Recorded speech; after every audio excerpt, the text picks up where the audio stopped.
everyone, and welcome to Behind the Warrior podcast. I am your host, Maria Shabla, and today we are very excited to be present at the 10th annual EOD, IED, and Countermine Symposium hosted by Defense Strategies Institute. We are thrilled to be speaking with Army Major Patrick Mumper, the Chief of EOD Doctrine and Capabilities Integration Manager. Thanks for being here, Patrick. So, Patrick, can you tell us about your EOD career thus far and your current role? Sure. So, I joined the Army in 2003 as a combat engineer. I went on to become an EOD officer. I did my platoon leader time at Fort Campbell, Kentucky, and deployed to Afghanistan in 2012. I did my command time as a captain at Fort Bliss, Texas.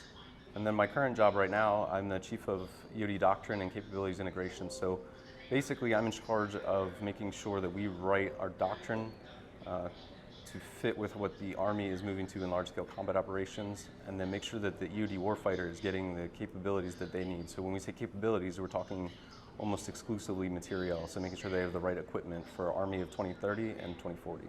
Wow. So today you spoke about preparing the Army EOD for multi-domain operations. Can you tell us the key takeaways from that? Sure. So the Army released in October of 22 Field Manual 3.0, which was operations, and it really solidified multi-domain operations as the Army's operating concept.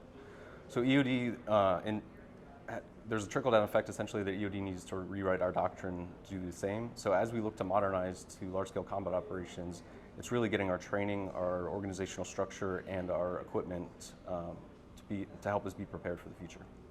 And you had mentioned to me earlier about moving away from a cookie-cutter training approach or capabilities for EOD. Can you explain that to us? Sure. So whenever the Army went to the brigade combat team concept, we created cookie-cutter, same capability EOD companies across our entire force. So what that allowed us to do is we could take an EOD company from anywhere and deploy it along with a brigade combat team because they had the same capabilities. What we're doing in the future as we look to modernize is really starting to scale and tailor our formations to fit all the different types of units that are in the Army.